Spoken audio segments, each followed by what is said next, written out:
भारती। सखी सहेली। सभी सखियों सहेलियों और सखाओं को रेडियो सखी ममता सिंह का नमस्कार। चंचल जी आपको भी हमारा नमस्कार। नमस्कार ममता जी आपको और सभी सुनने वालों को चंचल वर्मा का नमस्कार। क्या हाल है?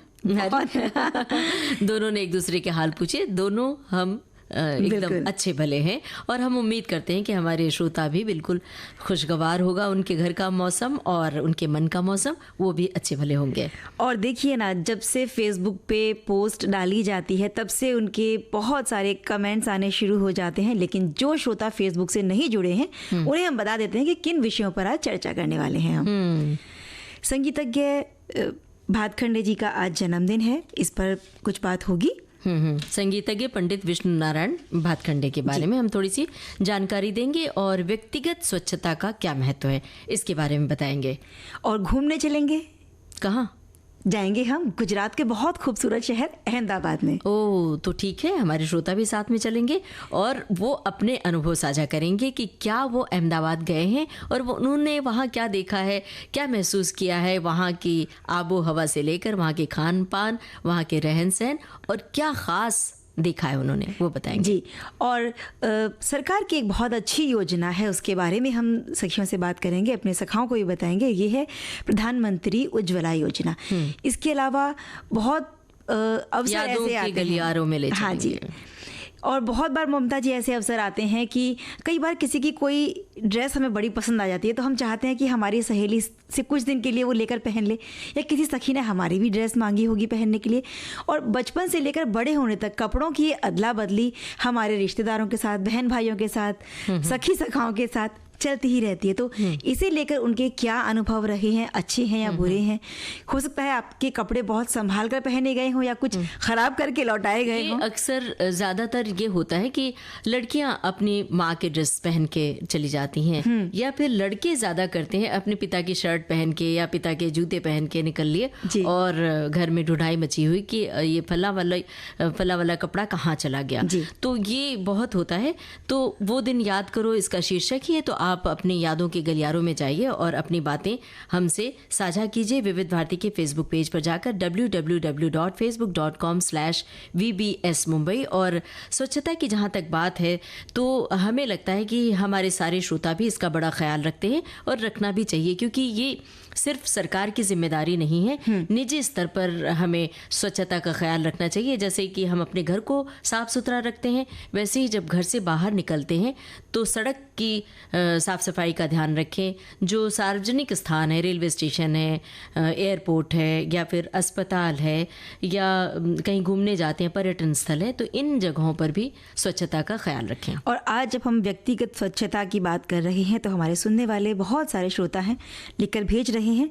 किसी ने लिखा है कि मूल रूप से व्यक्तिगत स्वच्छता उन प्रथाओं को संदर्भित करती है जो संक्रामक रोगों का संचरण करने और रोकने और व्यक्तियों को शारीरिक, मानसिक, भावनात्मक भलाई बनाए रखने में मदद करती है। इसमें मुंह हाथ धोना, नहाना, मुंह की देखभाल, बालों की देखभाल, नाखूनों की देखभाल, साफ कपड़े पहनना जैसी दैनिक दिनचर्या शामिल है।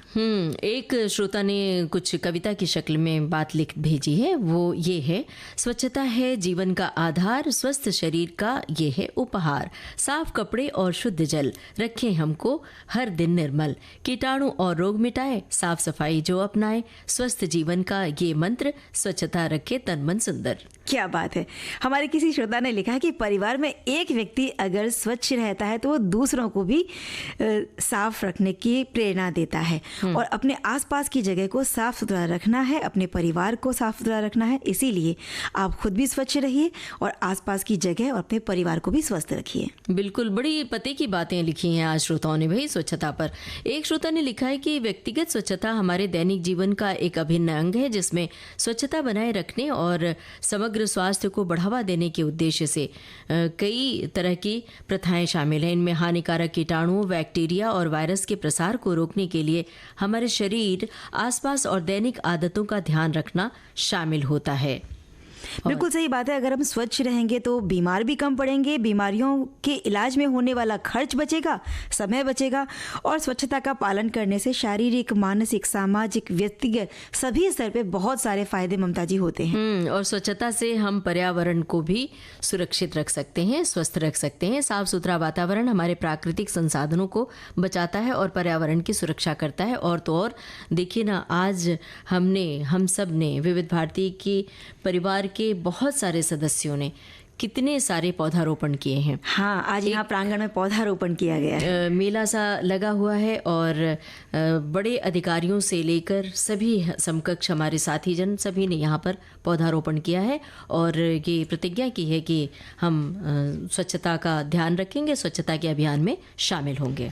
एक और खूबसूरत संदेश मेरे पास है। स्वच्छता शरीर, मन और आत्मा को स्वच्छ कर, शांतिपूर्ण रखकर अच्छे चरित्र को जन्म देती है।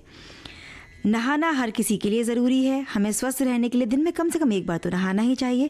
स्वच्छता रोगाणुओं, कीटाणुओं, मच्छरों, अन्य रोगजनक बैक्टीरिया को दूर कर संक्रामक रोगों से भी हमें दूर रखती है। तो चलिए हम इस मुहिम में शामिल होते हैं और स्वच्छता का ख्याल रखते हैं। भाई, जब गाना सुनते हैं तो हम किसी और दुनिया में चले जाते हैं। संगीत के सात सुर, अगर हम उनका दामन थाम ले तो ऐसा लगता है कि हम कहीं रूहानी सी दुनिया में चले जाते हैं। और ये जो संगीत के सात सुर हैं और ख़ास तौर से जो शास्त्रीय संगीत है, शास्त्रीय संगीत सीखना भी एक अलग तरह का अनुभव होता है, एक कला है। और शास्त्रीय संगीत को सुनना भी एक तरह का अलग अनुभव देता है। और ये ज़रूरी नहीं कि आपने शास्त्रीय संगीत सीखा हो, नहीं सीखा हो तो भी आप उसकी बारीकियों को जान सकते हैं, ये समझ सकते हैं कि सामने वाला सही गा रहा है, सही सुर में गा रहा है या बेसुरा गा रहा है। और संगीत की बारीकियों को हम तक पहुंचाने वाला एक नाम है पंडित विष्णु नारायण भातखंडे, जिनके बारे में आज हम बात करने वाले हैं। इन्होंने संगीत की बारीकियों को समझा, नए संगीतकारों के अनुसार संगीत के नए सिद्धांत तैयार करने का निश्चय किया। उन्होंने संगीत शिक्षण की अपनी प्रणाली का उपयोग करके बड़ौदा में संगीत महाविद्यालय शुरू किया। उन्होंने संगीत शिक्षकों को भी प्रशिक्षित किया और ग्रेड के अनुसार उन पर बहुत सारी पाठ्य पुस्तकें भी लिखी, जिन्हें क्रमिक पुस्तक मालिका के नाम से सभी जानते हैं। बिल्कुल, आधुनिक हिंदुस्तानी संगीत के जनक कहे जाने वाले दिग्गज पंडित विष्णु नारायण भातखंडे जी ने अपना पूरा जीवन प्राचीन और समकालीन हिंदुस्तानी संगीत में शोध के लिए समर्पित कर दिया और इसे एक व्यक्तिगत रूप भी दिया। और ये भी बता दें कि उनका जन्म 10 अगस्त 1860 में जन्माष्टमी के दिन हुआ था और उनके पिता नारायण राव भातखंडे मुंबई में एक बड़ी कंपनी में अकाउंटेंट थे।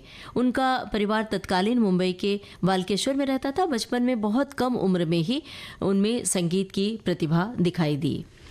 उन्होंने ध्रुपद, ख्याल, ऐसी बहुत सारी संगीत रचनाओं का संग्रह शुरू किया। उन्होंने संगीत पर पुराने क्लासिक्स पढ़ने से पाया कि उनकी थ्योरीज बहुत आउट ऑफ फैशन हो गई हैं और संगीतकार उनका पालन भी नहीं करते। इसीलिए फिर उन्होंने पाया कि संगीत के पुराने सिद्धांतों की परिभाषा और वास्तविक अर्थ में बहुत ही ज़्यादा फर्क है।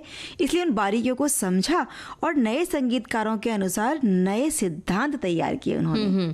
पंडित विष्णु नारायण भातखंडे ने अपने पूरे जीवन काल के दौरान संगीत की पुरानी रचनाएं उनको जहाँ कहीं से भी मिल जाती थी, वो उनको एकत्रित कर लेते थे और फिर उन्होंने संस्कृत की किताब लक्ष्य संगीता और मराठी में अपनी प्रसिद्ध पुस्तक हिंदुस्तानी संगीत पद्धति का पहला भाग प्रकाशित किया। उन्होंने संगीत शिक्षा की अपनी प्रणाली का उपयोग करके बड़ौदा में संगीत महाविद्यालय की शुरुआत की। इसके लिए सबसे पहले उन्होंने संगीत शिक्षकों को प्रशिक्षित किया। संगीत शिक्षा के लिए उन्होंने ग्रेड के अनुसार पुस्तकें लिखी थी और अपना पूरा जीवन संगीत को समर्पित कर दिया। इसके बाद हम कह सकते हैं कि 1936 में वो दिन आया जिस दिन वो हमें छोड़कर चले गए। एक श्रोता ने लिखा है कि आज कोई भी संगीत सीख सकता है क्योंकि इसे लिपिबद्ध किया गया है। संगीत को आमजन के लिए सरल और सुलभ बनाने का श्रेय पंडित विष्णु नारायण भातखंडे को जाता है। संगीत की संस्थागत शिक्षा में क्रांति लाने वाले पंडित भातखंडे का जन्म 10 अगस्त को हुआ था। ये तो हम अपने श्रोताओं को बता ही चुके हैं। बिल्कुल सही बात है और संगीत सीखना बहुत आसान है। इसी तरह से हमारी जीवन को आसान बनाती हैं भारत सरकार की बहुत सारी योजनाएं। आज हम बात कर रहे हैं प्रधानमंत्री उज्ज्वला योजना के बारे में, जो आर्थिक रूप से कमज़ोर परिवारों को मुफ्त गैस कनेक्शन उपलब्ध करवाती है ताकि ग्रामीण और शहरी दोनों ही इलाकों में रहने वाले लोगों को इसका फ़ायदा मिल सके। एक समय था कि जब गाँवों में केवल चूल्हों पर ही खाना बनता था, जिसके कारण महिलाओं के स्वास्थ्य पर बड़ा ही उल्टा असर पड़ता था। चूल्हों और कोयले की जो सिगड़ियाँ होती थीं, अंगीठी जिसको कहते थे, धुएं के कारण महिलाओं को बड़ी परेशानी होती थी। आंखों में जो धुआं जाता था वो उनके लिए हानिकारक होता था। और इन सभी चीज़ों से मुक्ति पाने के लिए केंद्र सरकार ने उज्ज्वला योजना की शुरुआत की। ये योजना 1 मई 2016 को शुरू की गई और उत्तर प्रदेश के बलिया से इस योजना की शुरुआत की गई। और पूरे साल महिलाएं एलपीजी गैस का उपयोग करें, इसलिए उन्हें सब्सिडी पर सिलेंडर भी दिए जाते हैं। और इसके साथ ही कनेक्शन लेने पर आर्थिक सहायता भी दी जाती है ताकि वे गैस कनेक्शन से जुड़ी अन्य ज़रूरी चीज़ें भी खरीद लें। और गैस सिगड़ी खरीदने के लिए सरकार EMI की सुविधा भी देती है और योजना के अंतर्गत मिलने वाली आर्थिक सहायता राशि सीधे महिलाओं के खाते में ट्रांसफ़र कर दिया जाता है। अब तक देश में तकरीबन 8 करोड़ से ज़्यादा लोग इस योजना का लाभ उठा चुके हैं। इस योजना का पहला चरण सफल होने के कारण सरकार ने दूसरे चरण की भी शुरुआत कर दी है। और इस योजना का लाभ लेने के लिए ऑनलाइन आवेदन भी कर सकते हैं। इसके लिए कुछ प्रक्रिया होती है जिसका पालन करना होता है। सबसे पहले आधिकारिक साइट पर जाकर, जो साइट है www.pmuy.gov.in, इस पर जाइए और होम पेज डाउनलोड करके विकल्प का चयन कर लीजिए। और जब भी आप इस फॉर्म को भरते हैं तो कुछ ज़रूरी दस्तावेज आपको लगाने होते हैं। आधार कार्ड वो जो बैंक खाते से लिंक हो, बैंक खाते का पूरा विवरण, रजिस्टर्ड मोबाइल नंबर, निवास प्रमाण पत्र, BPL कार्ड, आयु प्रमाण पत्र, वोटर ID कार्ड, जाति का प्रमाण पत्र और पासपोर्ट साइज़ फ़ोटो। और इसमें अपना नाम, उम्र, पता, सभी चीज़ें अच्छी तरह से पूरी भरिए।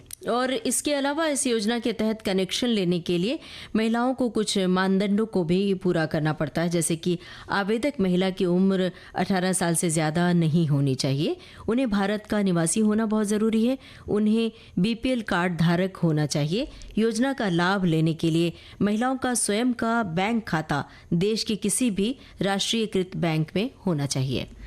इसके अलावा बैंक खाते का आधार कार्ड से लिंक होना अनिवार्य है। आवेदक महिला सामाजिक, आर्थिक और जाति गणना के अनुसार 2011 के तहत नामांकित होनी चाहिए। यदि परिवार में पहले से किसी ने इस योजना का लाभ लिया है तो उन्हें फिर इसका लाभ नहीं मिलेगा।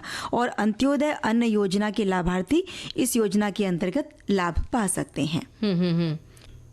कहिए चंचल जी, हमें लगता है श्रोताओं की टिप्पणियों में बिल्कुल खो गई थी और लग रहा है कि कितनी ज़्यादा से ज़्यादा टिप्पणी पढ़ती जाए, है ना? यही गाने भी बहुत अच्छे आप सुनवा रही हैं ममता जी। और भाई अहमदाबाद घूमने चलना है तो बहुत खूबसूरत शहर है और ये भारत का पहला शहर है जिसे वर्ल्ड हेरिटेज सिटी बनने का खिताब प्राप्त हुआ।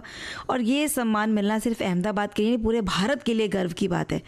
और गुजरात के इस शहर को सिर्फ भारत नहीं, विश्व में भी खास स्थान मिला हुआ है। और यहाँ शहर भर में मौजूद कई ऐतिहासिक स्मारकों के साथ यहाँ का आर्किटेक्चर बहुत ही अनूठा है और जिस पर बहुत सी संस्कृतियों का प्रभाव रहा है। यहाँ ब्रिटिश आर्किटेक्चर के भी कई उदाहरण मिलते हैं, जैसे कि एलिस ब्रिज और मंगलदास, गिरिधर दास टाउन हॉल वगैरह वगैरह। तो ये सब वहाँ जाके देखा जा सकता है। इस शहर का इतिहास भी बहुत ही समृद्ध है। बिल्कुल, और ये भारत के महत्वपूर्ण व्यापारिक केंद्रों में से भी एक है और अपनी संस्कृति को बहुत संरक्षित करके इस शहर ने रखा है। फिर यहाँ पर इस शहर में पर्यटकों की लिस्ट में तो ये ऊपर शामिल है ही। ये स्वतंत्रता आंदोलन से लेकर बहुत सारे संग्रहालय भी इस यहाँ पर है अहमदाबाद में। और सबसे बड़ी बात तो ये है कि साबरमती आश्रम है यहाँ पर। साबरमती आश्रम इस शहर का सबसे अनूठा स्थान है। साबरमती नदी के तट पर एक स्मारक है जहाँ महात्मा गांधी और स्वतंत्रता आंदोलन से जुड़े कई प्रेरक अवशेष देखे जा सकते हैं। यहाँ बापू की जीवनियों से जुड़ी किताबें हैं और उन पर बनी फिल्में, अन्य कलाकृतियों से भरी बहुत बड़ी लाइब्रेरी भी है। और ये सभी गैलरीज महात्मा गांधी की विरासत को समर्पित है ममता जी। उनमें से कई कलाकृतियाँ प्रदर्शित की गई हैं। करीब 12 वर्षों तक कस्तूरबा गांधी और महात्मा गांधी इस आश्रम के एक भाग में रहे जिसे हृदय कुंज कहते हैं। यहाँ उनके चरखे, उनकी लिखी हुई जहाँ वो लिखते थे वो मेज़, उनके रहने का स्थान, उनकी रसोई, शयन कक्ष, ये सारी चीज़ें देखने लायक। और जिन चीज़ों का इस्तेमाल बापू किया करते थे वो बड़ी सहेज कर रखी गई हैं यहाँ पर। बिल्कुल। और भी बहुत सारी चीज़ें हैं, और क्या है वो भी तो बताइए। पहले खूबसूरत सा एक संदेश आया है, हमारे एक श्रोता ने लिखा है कि मैं अहमदाबाद गई तो कभी नहीं हूँ, लेकिन इस प्यारे और ख़ूबसूरत शहर को देखना ज़रूर चाहती हूँ। हाँ, पर एक बार जब मैं 6 महीने की थी तब मेरे माता पिता मुझे डॉक्टर के यहाँ चेकअप कराने के लिए अहमदाबाद ले गए थे और उस समय हम कहीं घूम नहीं सके। तो कई बार ऐसा समय होता है कि हम किसी ख़ास काम से जब जाते हैं तो पता लगता है कि बस वो काम किया और चले आए। अगर कोई चेकअप है या किसी व्यापारिक ट्रिप पर हम जाते हैं तो सिर्फ अपना काम करके बिजनेस का काम किया और लौट आए, घूमने का मौका नहीं मिलता। और जो लोग नहीं घूम पाए हैं तो कई बार ऐसी चीज़ों को सुन के उनके मन में उत्सुकता जागती है कि हमें देखना चाहिए। बिल्कुल सही बात है। और अभी हम स्वच्छता की बातें कर रहे थे, तो अगर कहीं भी जाते हैं तो स्वच्छता का तो ख्याल रखें। देखिए ना, अगर वहाँ पर खूब सारी हरियाली है, पेड़ पौधे हैं, सुंदर सुंदर फूल है, ये जगह कौन सी है? परिमल गार्डन। परिमल गार्डन ये वहाँ का सबसे खूबसूरत उद्यान है और बहुत सारे उद्यान हैं, उनमें से ये एक है। यहाँ सैलानी प्रकृति के करीब शहर के यातायात और प्रदूषण से दूर रह सकते हैं। और यहाँ के बगीचे के अंदर बच्चों के लिए झूले, स्लाइड, फव्वारे और रात के समय रंगीन रोशनी जो बच्चों और बड़ों को सभी को लुभाती है, वो जगह। और जब प्रकृति की बात करें तो नदी तालाब, हम इन्हें कैसे भूल सकते हैं। साबरमती नदी जो है ये तो वहाँ का खास आकर्षण है। तो साबरमती रिवर फ्रंट ये नदी के तट पर बना हुआ है और इसका निर्माण पर्यावरण के सुधार के लिए किया गया था, जो अपने मनोरम और सुखदायक वातावरण के लिए जाना जाता है और बड़ी संख्या में पर्यटक यहाँ पर घूमने आते हैं। और झूलता मीनार वहाँ पर है, बहुत ही खूबसूरत। ये अहमदाबाद की सबसे ऊंची संरचनाओं में से एक है। एक अजीब सी घटना है जिसने इस जगह को झूलता मीनार का नाम दिया। कहा जाता है कि यहाँ अगर किसी भी मीनार को धीरे से हिलाते हैं तो कुछ सेकंड के भीतर ही दूसरी मीनार भी कंपन करने लगती है। इस रहस्य को लंबे समय से शोधकर्ता भी सुलझाने के प्रयास में है और इन मीनारों की खूबसूरत जो जटिल नक्काशी है वास्तुकला का बड़ा ही सुंदर नमूना है। और इन चीज़ों के बारे में हमारे श्रोता भी लगातार कमेंट कर रहे हैं। एक है लाल टोडरमल मंदिर। यहाँ पर ये ना केवल एक धार्मिक स्थल है ममता जी, बल्कि इसकी विशेषता और आकर्षण उसकी वास्तुकला भी है। इस मंदिर का नाम महाराष्ट्र के शिवाजी नगर के उद्योगपति के नाम पर रखा गया है और इस मंदिर की नींव 1931 में रखी गई थी और उसके बाद से ही ये महत्वपूर्ण स्थान प्राप्त कर चुका है ये मंदिर। और ऐसे जब हम कहीं घूमने जाते हैं तो वहाँ कोई नदी हो या झील हो या झरना हो या समंदर हो तो बस पानी तो हम सबके लिए आकर्षण का केंद्र होता ही है। और तो ऐसी जगहों पर फोटोग्राफी भी बहुत की जाती है। अब आपने फोटोग्राफी की बात की तो हम एक बात जरूर कहेंगे, लेकिन पहले हम ले लेते हैं एक ब्रेक। अब कौन सी बात कहने वाले हैं इसके लिए हमारे श्रोता मैं भी इंतजार करूंगी और श्रोता भी इंतजार करेंगे। बिल्कुल भाई ममता जी, आपने बताया कि जब हम किसी जगह की बात करते हैं, फोटो की बात होती है तो उस पर आप कुछ बताने वाली थी। इंतजार बहुत देर से हो गया। चंचल जी चलिए अब बताए देते हैं। ऐसी कोई मतलब आप बड़ी खुश हो रही हैं, सोच रही हैं कि हम कोई हंसने वाली बात कहेंगे और आप हंसेंगी, कोई गुदगुदाने वाली बात कहेंगे और आप बड़ी खुश हो जाएंगे। ऐसी कोई बात नहीं है, एक ज़रूरी बात है। अच्छा, ज़रूरी बात हाँ, है। एक नसीहत भी है उसमें। जब हम किसी झील के किनारे, नदी के किनारे या फिर झरनों के किनारे जाते हैं, पहाड़ों पर जाते हैं तो बड़ी तमन्ना होती है कि पानी में हाथ डाल लें, पानी को छू लें, ठंडा पानी है, पैर डाल के बैठ जाएं। ये जो तमन्ना होती है बड़ी खतरनाक होती है, क्योंकि कहा जाता है कि पानी और आग का कोई भरोसा नहीं होता है। कब पानी अपना रौद्र रूप ले ले, कब आग अपना रौद्र रूप ले ले, ये भरोसा नहीं होता है। अब अक्सर हम सुनते हैं कि फोटो खींचने की, जो आपने फोटो खींचने की बात की कि फोटो भी ले लें, वहाँ हम ये कहना चाहते हैं कि जब भी आप फोटो लेती हैं तो आप ये भूल जाती हैं कि यहाँ पर खतरा कितना है।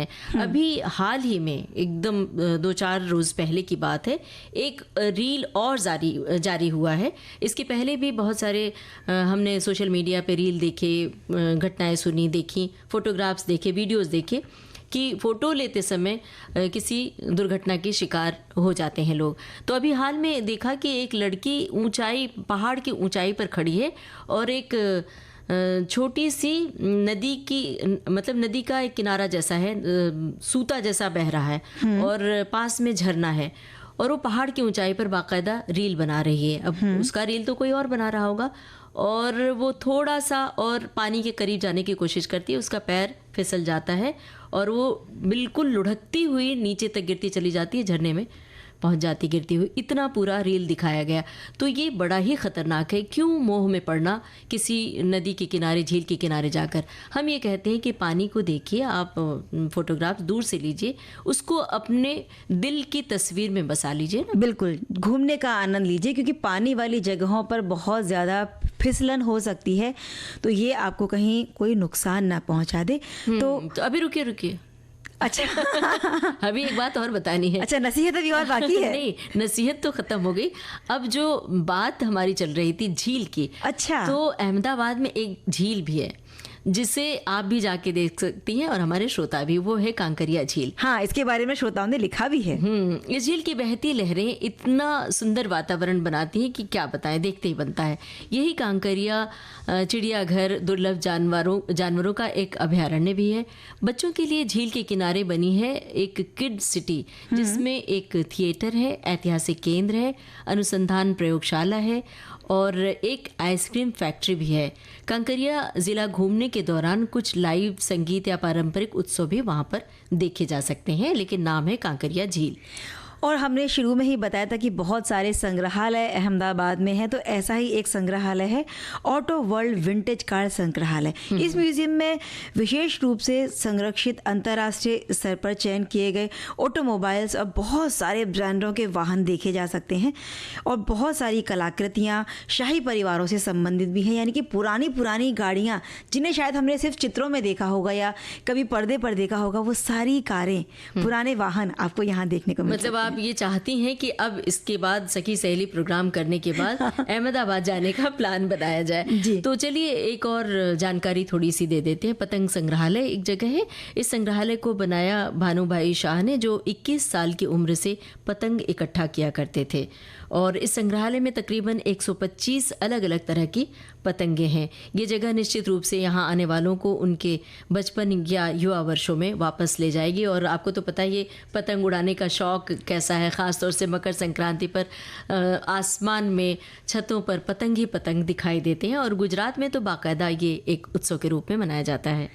गुजरात के और भी शहर हैं, वहाँ पर उत्तरायण में भाई धूम होती है पतंगों की। एक जगह है यहाँ पर भद्रा किला, जामा मस्जिद के पास। इस किले का निर्माण 1411 में किया गया था। इस किले के आसपास ही भद्रकाली मंदिर भी है, और इस किले की गलियों में टहलकर इतिहास के बारे में जानकारी ले सकते हैं। और जामा मस्जिद की बात अगर करें तो वास्तुकला का बड़ा उत्कृष्ट नमूना है। इसकी मीनारों पर जो नक्काशी बनी है, वो यहाँ घूमने जो लोग आते हैं उनका मन मोह लेती है। बिल्कुल, घूमने जाएं तो संगीत का दामन जरूर थामे रखें, एक छोटा ट्रांजिस्टर जरूर रखें। पानी वाली जगह की जब बात चलती है तो घूमने में यहाँ पर एक जगह है जिसे अडालज बावड़ी के नाम से हम जानते हैं, और 15वीं शताब्दी में इसका निर्माण कराया गया था।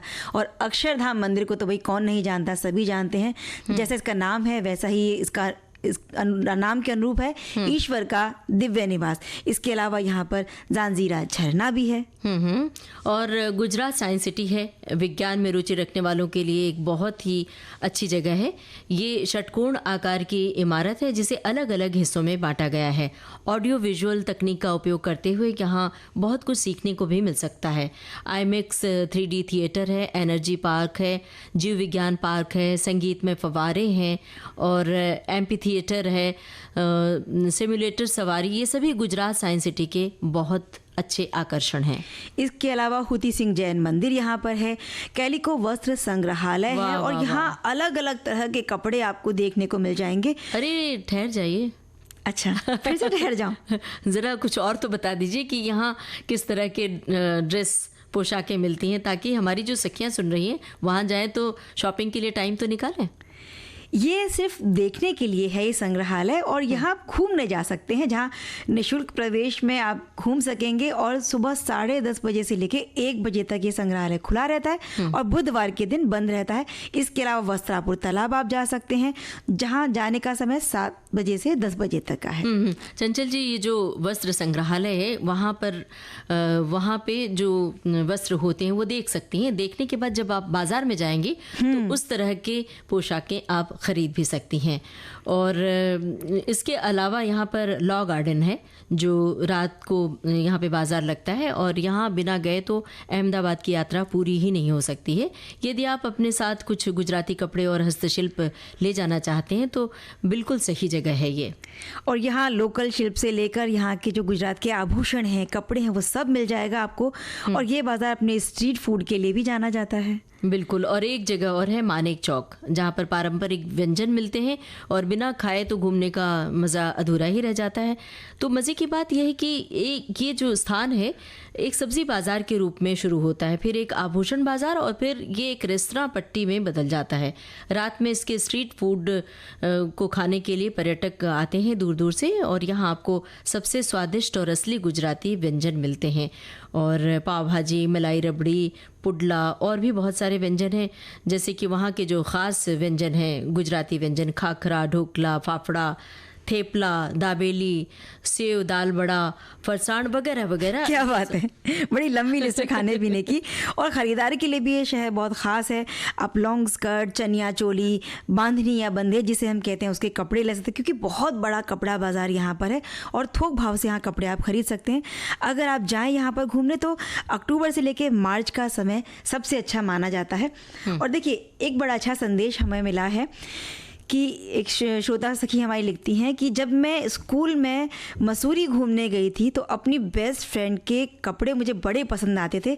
हम वहाँ पर काफ़ी दिन रहे और एक सप्ताह तक हम दोनों ने एक दूसरे के कपड़े अदल बदल कर पहने और खूब एंजॉय किया। मतलब यादों के गलियारों में ये जा रही हैं। लेकिन वो दिन याद करो चंचल जी, याद कीजिए वो दिन जब कपड़ों की अदला बदली हो जाया करती थी। देखिए हमारे श्रोताओं ने कितनी सारी टिप्पणियाँ भेजी है। एक श्रोता ने लिखा है कि आज आपके इस टॉपिक पर मुझे एक बात याद आ गई, वो ये कि मैं बीए में थी, मेरी फ्रेंड को उसके किसी रिश्तेदार ने एक स्कर्ट दिया था, वो मुझे बहुत पसंद आया। तब उसके कहने पर मैं पहली बार उसकी ड्रेस पहनकर कॉलेज गई और मुझ पर उससे वो ड्रेस इतना अच्छा लगा कि उसने वो ड्रेस मुझे हमेशा के लिए दे दी। क्या बात है। बिल्कुल ऐसे अनुभव हमारे साथ हो जाते हैं, लेकिन कई बार कुछ बुरे अनुभव भी किसी के रहे होंगे कि हमने बड़ा अपना पसंदीदा ड्रेस किसी को पहनने को दिया होगा जो उन्हें पसंद आ गया और उसके बाद जब उन्होंने लौटाया तो उसमें कहीं कुछ या तो दाग लगा दिया या तो कहीं कुछ कट फट हो गई। लेकिन बहुत सारे लोग इतने एहतियात से किसी दूसरे के कपड़े को रखते हैं, शायद अपने कपड़े भी इतने ना संभालते होंगे। तो ऐसे लोग दोबारा भी हमसे जब कपड़ा कोई मांग ले हमारा,